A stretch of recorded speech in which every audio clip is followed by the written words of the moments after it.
siap untuk menerima firman Tuhan bersama saya?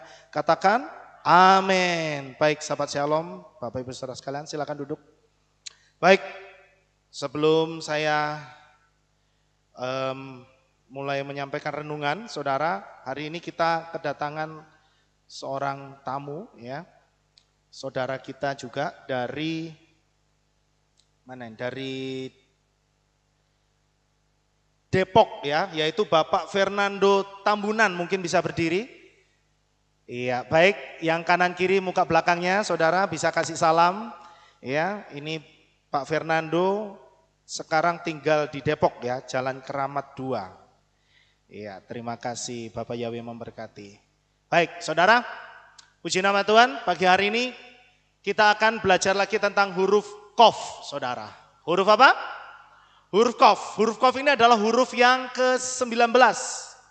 Ya, huruf yang ke-19. Bentuknya seperti ini, saudara.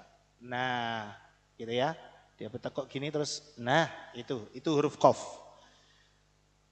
Qaf berbeda dengan Kaf, ya. Qaf berbeda dengan Kaf, jadi tidak sama saudara ya. Ini Qaf. Baik, huruf Qaf itu angka gematrianya 100. Piktografnya, ya. Jadi ini huruf Qaf adalah huruf ke-19 dalam abjad Ibrani dengan angka gematria 100. Bentuk huruf Qaf itu mirip bentuk bagian belakang kepala manusia. Nah, kira-kira seperti ini, saudara. Nah, ini seperti ini ya, kepala manusia.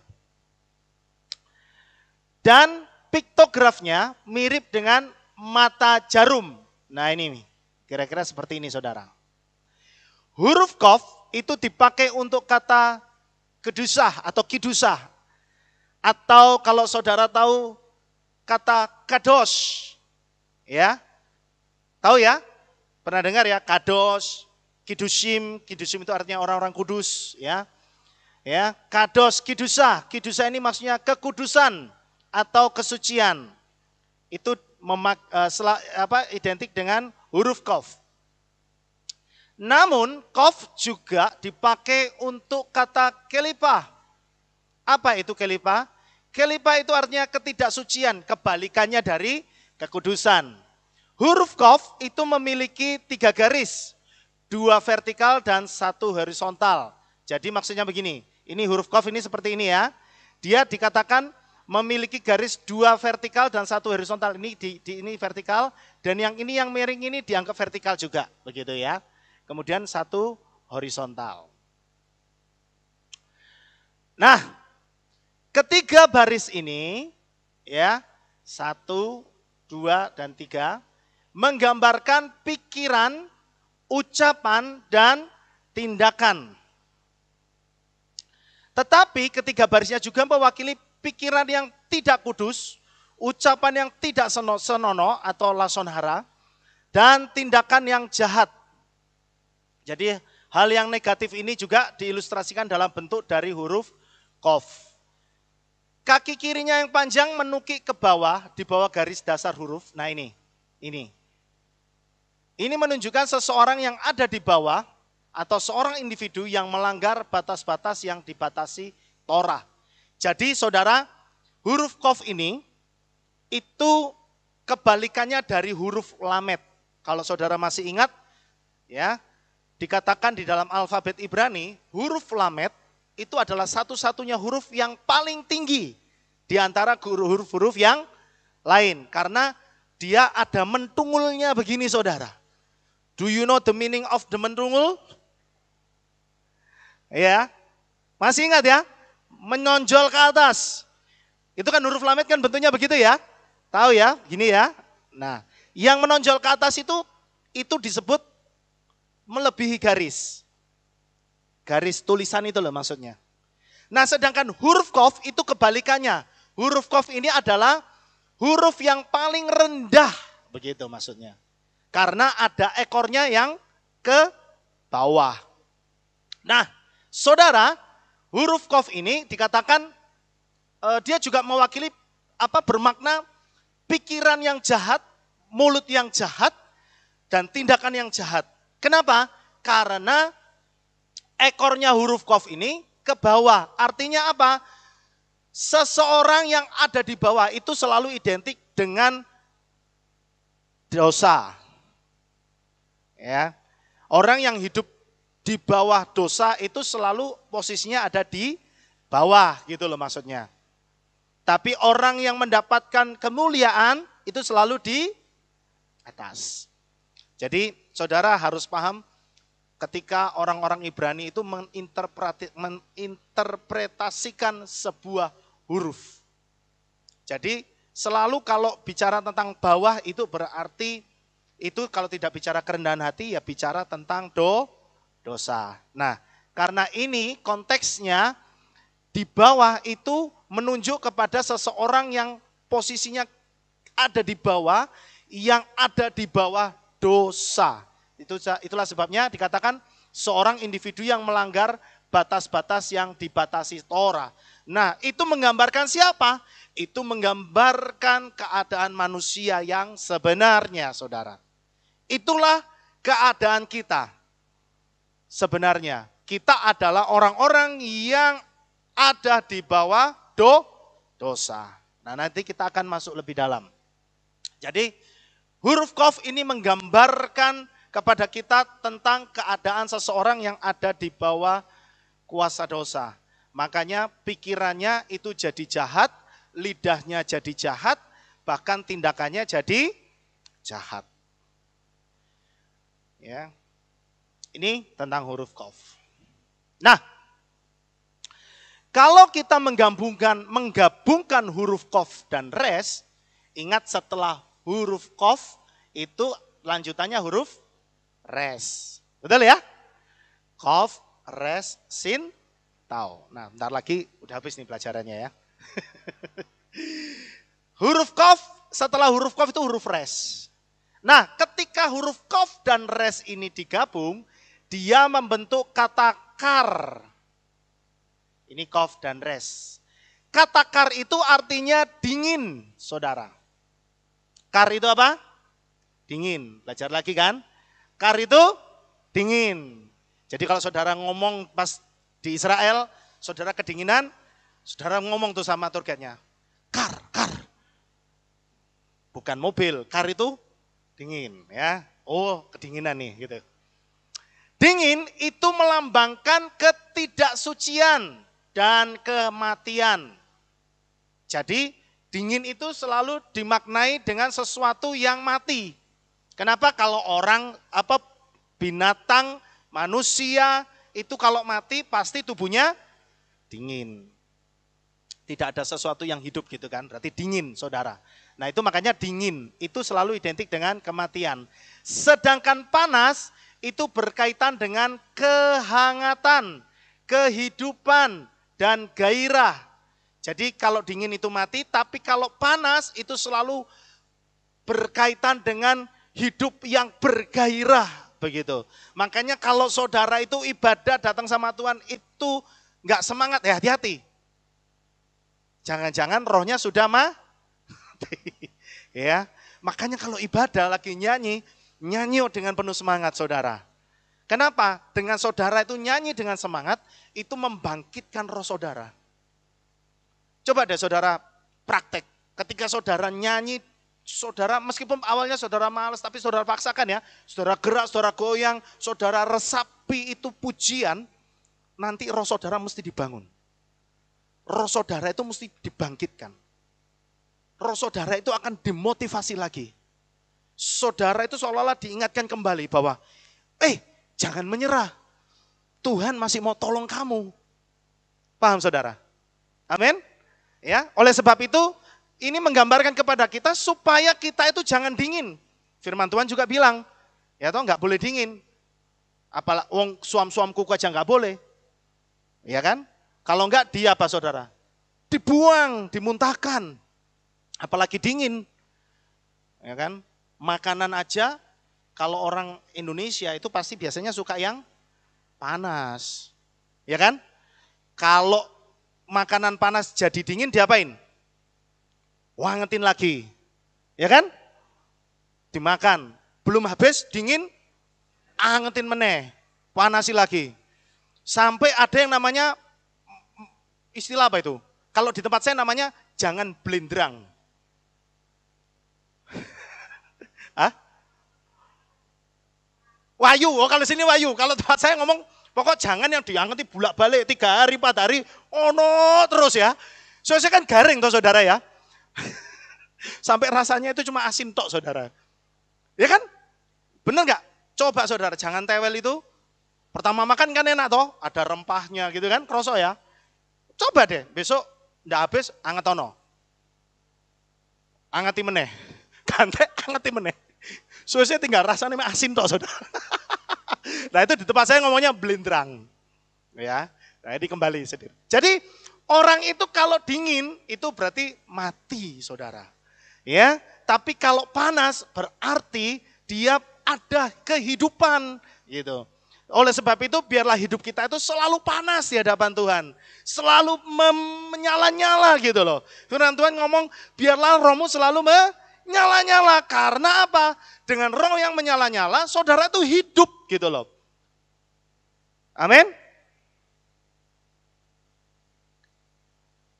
Kita yang hidupnya dekat dengan Bapa Yahweh pasti hidupnya penuh kehangatan. Nah, bisa kelihatan saudara.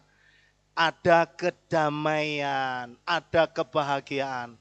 Tapi di sisi lain, kalau hidup kita jauh dari Bapa Yahweh, pasti hidupnya jadi dingin. Ya kan? Orang kalau hidupnya jauh dari Bapa Yahweh, saya bisa pastikan bahwa hidupnya pasti tidak ada damai sejahtera. Kenapa? Karena Yesus sendiri ngomong bahwa damai sejahtera yang diberikan tidak sama dengan yang dunia berikan. Ada banyak orang mencari damai sejahtera, saudara. Mereka berpikir bahwa dengan uang yang banyak, damai sejahtera bisa datang. Iya memang betul. Tapi tidak kekal. Ya kan? Ada juga orang yang sampai sakit, dia sampai berani ngomong, tak bayar dokter berapapun, asal saya bisa sembuh. Sampai begitu. Tapi kenyataannya toh tetap mati. Berarti uang juga tidak selamanya bisa membawa damai. Ada orang yang berkata, oh damai sejahtera itu adalah ketika kalau jabatan saya sudah tinggi. Tidak bisa. Ya. Jabatan tinggi pun tidak menjamin saudara.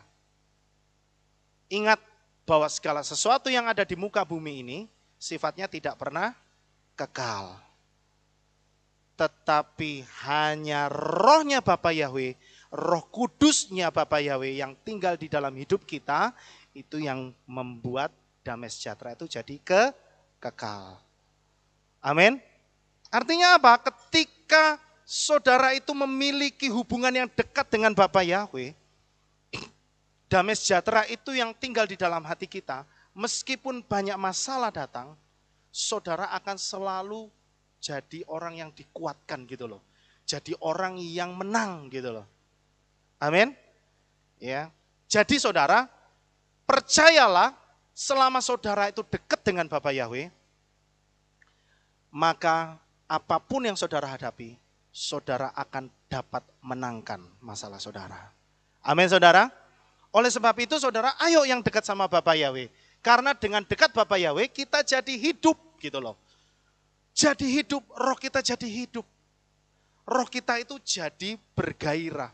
Roh kita itu jadi bersukacita. Setiap hari ada damai sejahtera. Hidupnya pasti dilimpahi dengan kebahagiaan. Ya, orang yang hidupnya jauh dari Bapa Yahweh banyak mengalami yang namanya kekosongan. Karena dia nggak tahu cari di mana damai sejahtera yang sejati. Makanya jangan heran orang yang kena masalah, dia pasti banyak lari ke narkoba, lari ke perempuan lain. Cari damai sejahtera, saudara. Tapi ya itu, damai sejahteranya cuma sesaat. Pakai narkoba, wah enak ngefly, udah nggak mikirin masalah.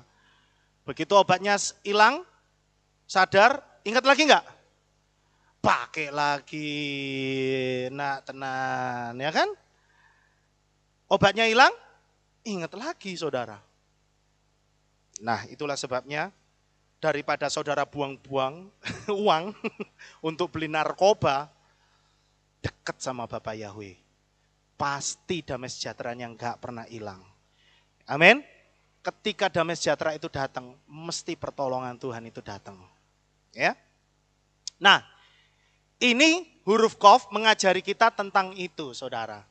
Jadi, supaya kita itu hidup dekat sama Bapak Yahweh. Kalau enggak, kita pasti mati. Ya. Di sisi lain, nah, yang menandakan, jadi di sisi lain bila hidup kita jauh dari Bapak Yahweh, pasti hidupnya jadi dingin. Yang menandakan sebuah jurang atau terputusnya hubungan antara manusia dan Tuhan. Dan itu pasti menyebabkan kematian, saudara. Satu lagi, kemudian kalau kita balikkan Qaf dan res, ya, itu menjadi res dan Qaf. Dengan Qaf dan res membentuk kata kar. Kar itu dingin. Sekarang dibalik. Yang tadi Qaf dan res, ini sekarang res dan Qaf. Maka dia akan menjadi kata rik. Res dan Qaf itu membentuk kata rik. Rik itu artinya kosong. Rik itu artinya kosong.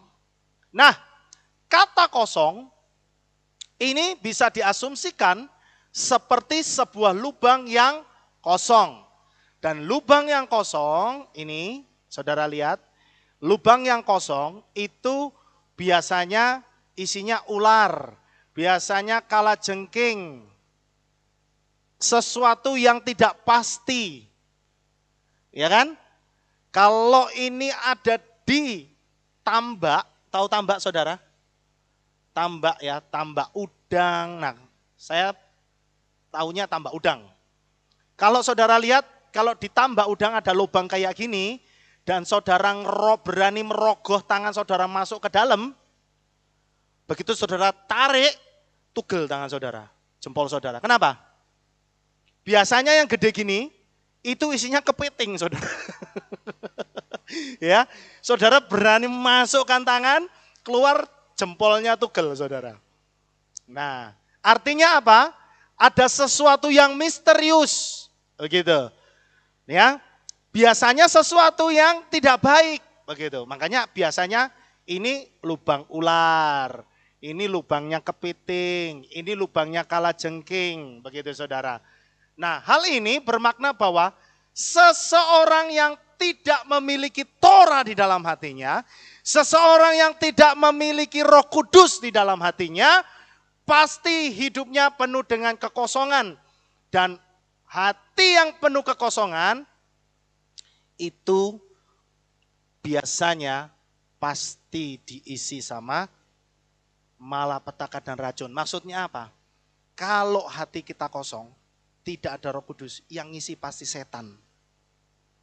Duh, betul saudara? Yang ngisi pasti setan. Karena itu firman Tuhan.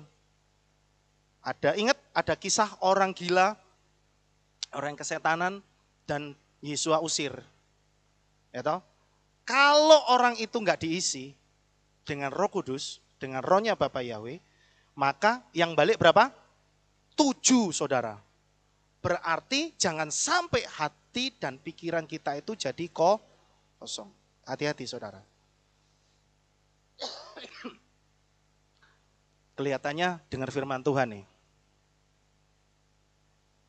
Tapi kosong. Ada yang begitu enggak saudara? Ada ya?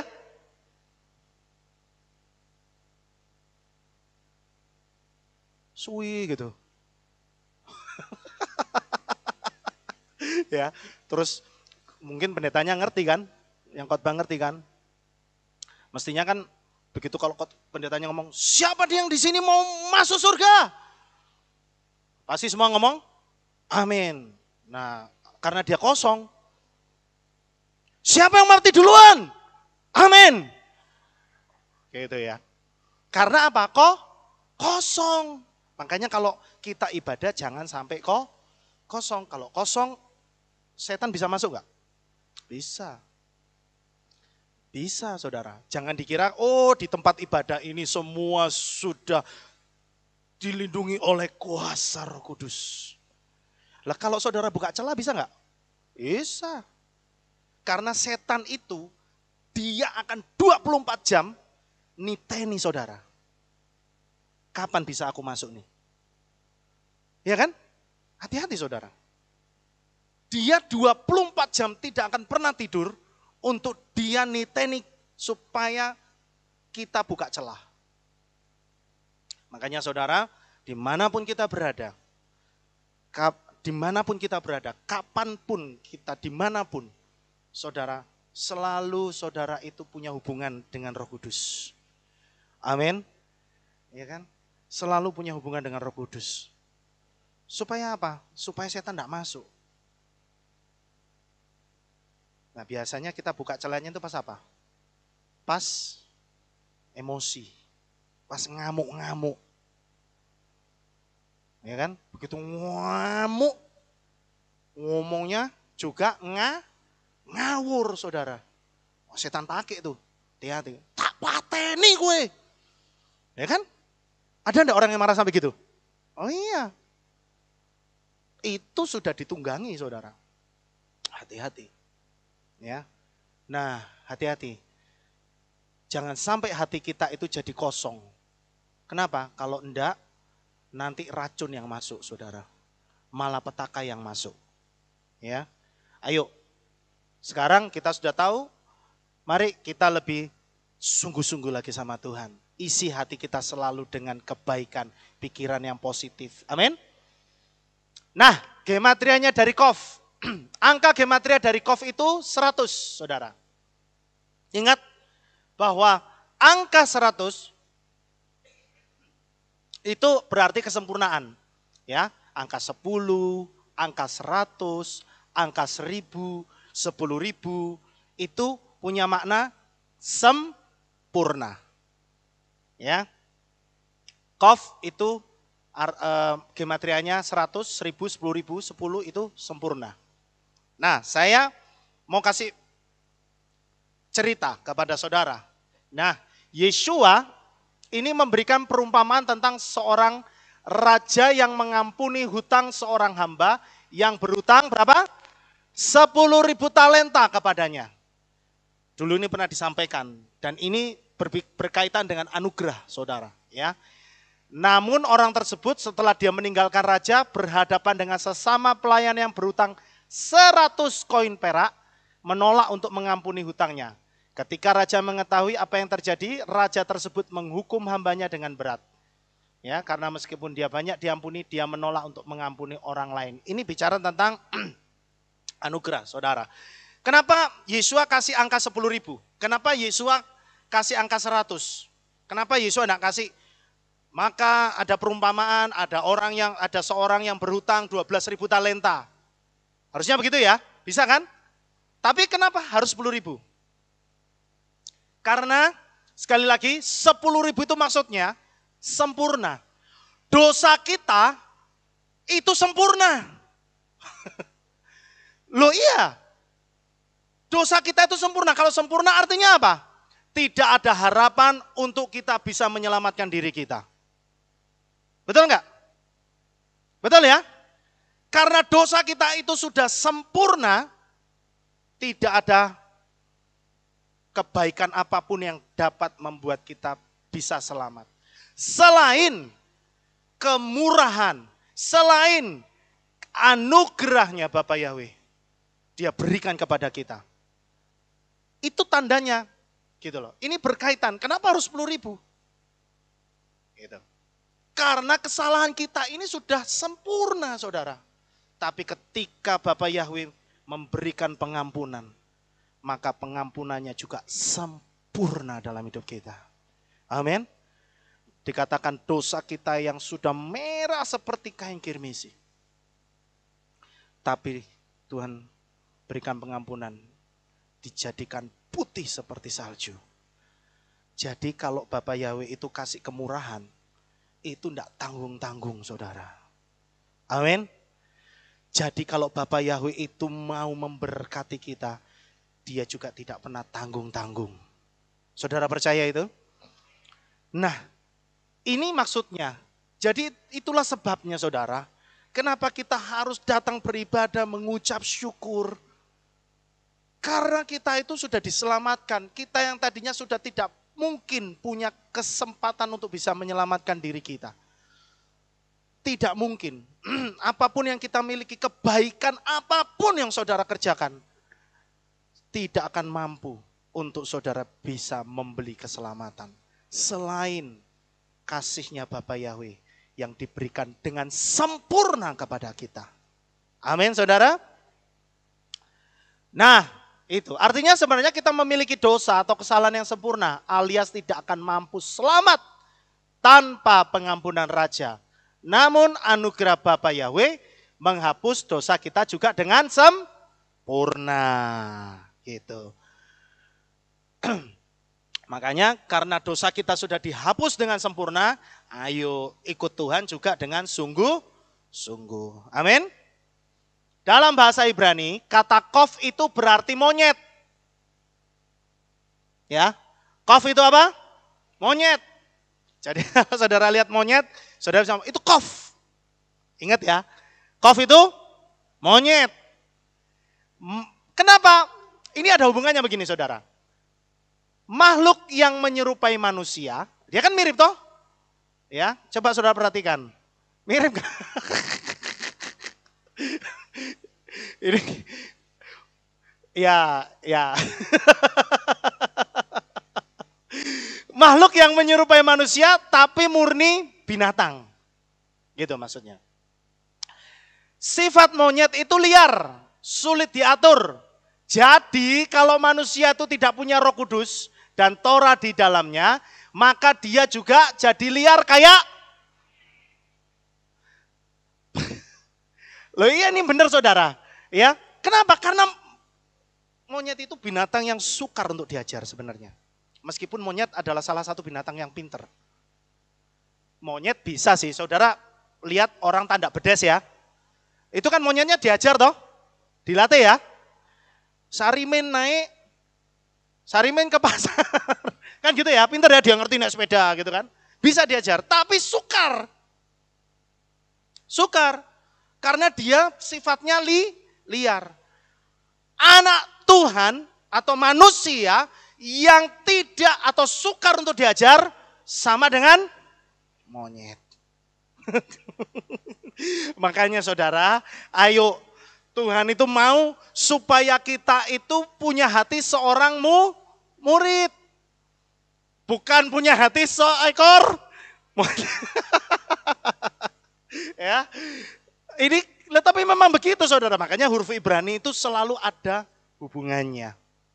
Punya makna. Dia enggak cuma sembarang, ya karena huruf Ibrani itu yang menciptakan Bapa Yahweh sendiri ya. Makanya dahsyat dan luar biasa. Ayo, jadi anak Bapa Yahweh kita harus mau selalu untuk diajar. Amin. Karena Torah Yahweh itu manis seperti madu. Ya kan? Itu. Sekarang berdasarkan kitab Asyurit, saudara. Huruf res dan sayin digabungkan untuk membentuk huruf kof. Sayin, ini sayin. Nah, dan ini dikatakan seperti huruf res, gitu ya. Minggu depan, Sabtu depan kita akan sampai kepada huruf res. Sayin ke arah turun di bawah garis, sedangkan res sebelah kanan melayang di atasnya. Perlu diingat bahwa sayin itu adalah waw yang dimahkotai. Kalau kita bicara tentang waw yang dimahkotai itu bicara tentang siapa? Yesua. Karena hanya Yesua dialah manusia yang layak untuk dimahkotai. Gitu. Atau manusia yang dimahkotai. Sedangkan res itu adalah kepala atau puncak yang melayang. Gitu maksudnya. Atau kepala yang di atas gitu, paling tinggi. Gitu. Kepala yang paling tinggi itu res. Artinya dia tidak tersentuh. Gitu ya. Maka artinya tidak ada manusia yang kudus seperti Elohim selain Yesua sebagai manusia yang dimahkotai. Jadi huruf kof itu menunjukkan bahwa hanya manusia Yesua yang kudus. Amin. Begitu. Nah, sedangkan sekarang berdasarkan huruf Ibrani modern, tadi kan huruf Kof dibentuk dari huruf Sayin dan Res. Ya kan? Dua huruf. Sekarang kalau berdasarkan huruf Ibrani modern, huruf Kof juga bisa dimaknai dari susunan huruf Waw dan Kaf. Ini Waw dan Kaf. Gitu. Menggambarkan manusia, Waw itu kan manusia kan? Gitu. Kalau Sayin manusia yang dimahkotai. Kalau Waw itu manusia. Nah, saudara lihat Waw yang turun ke bawah. Artinya manusia yang berada di bawah garis dosa itu ketika ada di dalam Kaf. Kaf itu, ingat, Kaf itu artinya apa? Tangan. Dan di sini berbicara karena ini paling atas, maka dia berbicara tentang tangan Elohim sendiri. Nah, ketika manusia itu yang berdosa ada di dalam genggaman tangan Elohim, maka dia bisa dikatakan menjadi kudus. Itulah sebabnya saudara, Efesus 2 ayat 8 mengatakan, sebab oleh anugerah kamu telah diselamatkan melalui iman. Dan ingat, iman itu, hal itu bicara apa? Iman itu, keselamatan itu bukanlah dari kamu. Itu karunia Elohim. Jadi kebaikan kita sekali lagi tidak akan pernah bisa membeli keselamatan. Selain tangan Bapa Yahweh sendiri yang menyelamatkan kita. Amin. Itu saudara.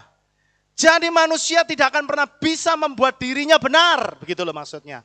Selain Bapa Yahweh yang membenarkan kita. Bagaimana cara Bapa Yahweh membenarkan kita? Lewat iman di dalam Yeshua. Jadi yang dilihat Bapa Yahweh itu adalah Yeshua. Gitu loh maksudnya. Di dalam kita itu ada Yeshua. Sehingga kita itu dibenarkan.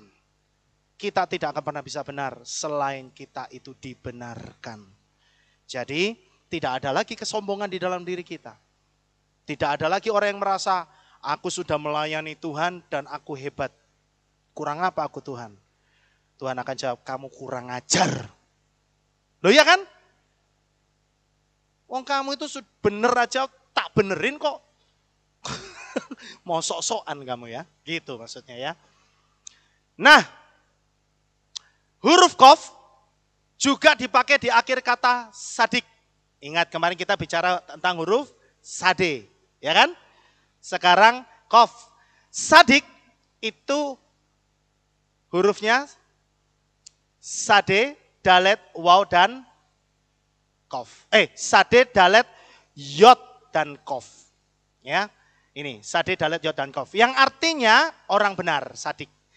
Nah, ini bicara tentang apa? Jadi bila pikiran, perkataan, dan tindakan kita diisi dengan hal yang baik, hal yang kudus. Ingat, Kof itu kan bicara tentang kekudusan. Sesuai Torah Yahweh, maka kita disebut orang yang sadik. Begitu loh saudara. Ingat, orang yang sadik itu orang yang benar. Gitu. Orang yang dibenarkan. Gitu. Ingat, kita benar karena kita dibenarkan. Gitu saudara. Jadi, dan terakhir ini, huruf Kof itu dipakai untuk kata korban. Ini ya, di mana kata ini sesuai dengan bentuk huruf Kof sendiri yang bermakna sayin yang ada di bawah garis, mempersembahkan korban kepada Res, tadi manusia yang dimahkotai, yang melayang, sehingga Kof bisa dimaknai orang yang membawa persembahan dengan tulus hati menjadi kesukaan Tuhan. Inilah yang dilakukan oleh Yeshua ketika dia mempersembahkan seluruhnya untuk menyelamatkan kita, maka Tuhan memandangnya itu menjadi sebagai sebuah persembahan yang sempurna. Sama dengan kita manusia yang berdosa, ketika kita datang kepada Tuhan dengan kerendahan hati, mempersembahkan hidup kita, hati kita, tubuh kita, segenap hidup kita, ya kan? Maka itu yang menjadi kesukaannya Bapa Yahweh. Kalau saudara datang ibadah pagi hari ini, saudara mempersembahkan hidup saudara dengan sungguh-sungguh, maka mata Tuhan itu akan tertuju kepada saudara. Amin. Dan itu yang selalu kita lihat di dalam doa Birkat Kohanim. Bahwa ketika Bapa Yahweh memandang kita, pasti kemurahannya juga datang kepada kita. Amin saudara. Amen. Dan kalau itu terjadi, wow, hidup kita itu penuh dengan kebahagiaan. Amin. Amin buat firman Tuhan. Bapak Yahweh memberkati saudara sekalian. Mari kita sama-sama berdoa. Terima kasih Bapak Yahweh, pagi hari ini kami sudah belajar tentang satu huruf lagi, huruf Kof Tuhan. Bapak, kami mau Tuhan Engkau bentuk kami terus untuk menjadi orang-orang yang dibenarkan di hadapan-Mu Bapak. Kami mau Tuhan menjaga perkataan, tindakan, pikiran kami untuk tetap kami selalu benar di hadapan-Mu Bapak. Tuhan, kami berdoa kuduskan setiap kami selalu Tuhan. Karena kami tahu Tuhan hari-hari ini adalah hari-hari yang jahat, hari-hari yang penuh dengan malapetaka. Oleh sebab itu Bapak Yahweh, kami membutuhkan perlindungan-Mu dan pertolongan-Mu Bapak. Tuhan menyertai hidup kami terus Tuhan, sehingga hidup kami dipenuhi dengan keberhasilan dan damai sejahtera yang daripada Bapak Yahweh. Terima kasih Tuhan, urapi jemaat-Mu semua Bapak, memberkati setiap jemaat-Mu yang hadir di tempat ini maupun yang live streaming Bapak, sehingga kami semua Tuhan diberkati oleh ibadah sabat pagi hari ini. Terima kasih Bapak Yahweh, di dalam nama Adonai Yeshua HaMashiach kami mengucap syukur dan berdoa. Sama-sama kita katakan amin. Baik saudara, kita akan dengar pengumuman. Shalom. Kita berjumpa kembali dalam Aleph Tau Breaking News. Berikut akan kami sampaikan pengumuman untuk minggu ini. Info 7 Hari Raya. Hadirilah hari raya yang ditetapkan oleh Bapa Yahweh. Hari Raya Shavuot yang akan dilaksanakan pada hari Minggu 16 Mei 2021 pukul 5 sore dengan tema Berjalanlah dalam Torah Yahweh, bersukalah dalam kebaikannya. Ibadah Minggu pagi digabung sore. Info ibadah anak. Ibadah anak sudah kembali dilaksanakan. Untuk mempermudah anak-anak datang ke Kehilat, Divisi Ibadah Anak menyediakan fasilitas bagi anak-anak yang ingin diantar jemput. Untuk info lebih lanjut, dapat menghubungi Ibu Rahma dengan nomor 0813 2623 8338. Info multimedia.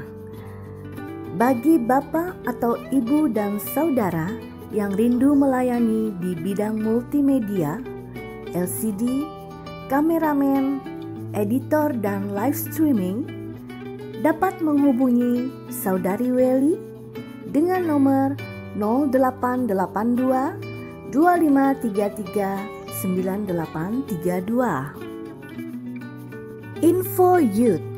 Kami mengundang semua remaja dan dewasa muda untuk bergabung dalam acara Youth pada hari Jumat 30 April 2021 pukul 6 sore di Kehilat dengan acara Praise and Worship dengan tema Fire of the Spirit. Kami mengharapkan kehadiran teman-teman semua untuk bergabung dalam acara ini. Demikianlah pengumuman untuk minggu ini. Sukacita berlimpah dan sukses besar untuk saudara. Bapa Yahweh memberkati. Baik, waktu selanjutnya saya serahkan kepada Bapak Gembala. Mari saudara, kita akan bangkit berdiri, kita akan tutup di dalam doa. Terima kasih Bapak Yahweh, selesai sudah ibadah kami dari awal, pertengahan, sampai pada akhirnya. Sebentar lagi kami akan pulang ke rumah kami masing-masing. Kami mohon perlindungan dan tuntunan Tuhan, sehingga kami bisa sampai di rumah dengan selamat, pertemukan kembali besok, untuk kami bisa bersama-sama memuji-muji dan meninggikan Engkau. Terima kasih ya Bapak Yahweh. Kami percaya Bapak selalu memberikan kekuatan, kesehatan, damai, sejahtera, dan keamanan untuk anak-anak-Mu semuanya. Di dalam nama Adonai Yeshua HaMashiach kami sudah berdoa dan mengucap syukur. Mari kita angkat tangan kita dan kita akan menerima berkat Kohanim. Haleluya. Yevarechecha Yahweh wa yishmereka.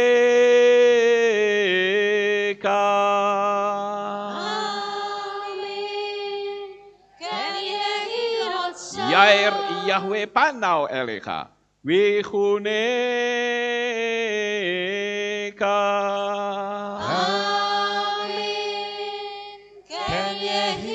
Yesa Yahweh panau elecha wa yashem lecha shalom.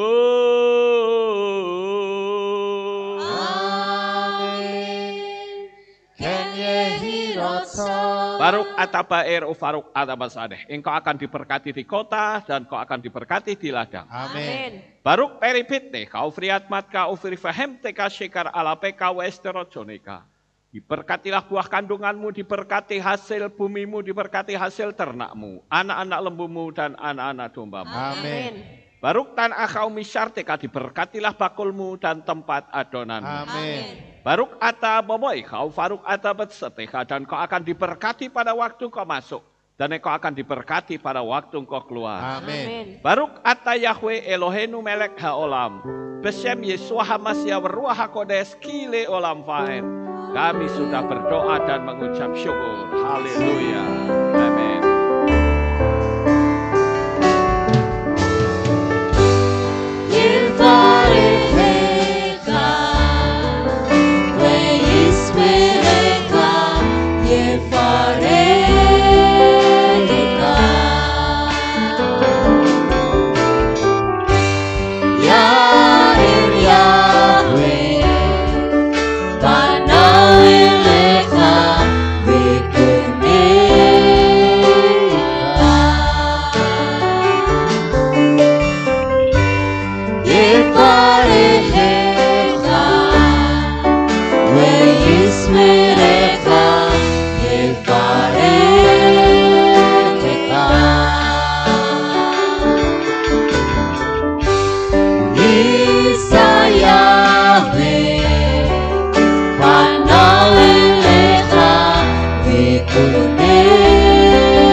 Memberkati.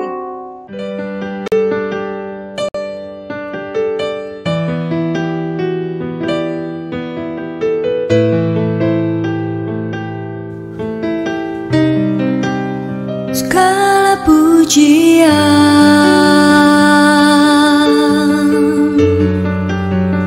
hanya untuk-Mu Tuhan, segala kehormatan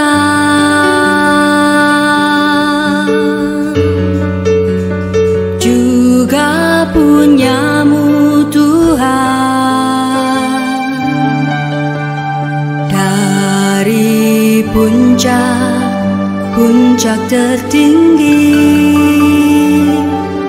sampai lembah terlandai, semua karya kasih cinta-Mu,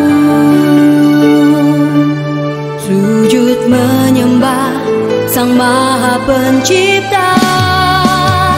Hatiku menari disertai derai air mata memanggil nama-Mu.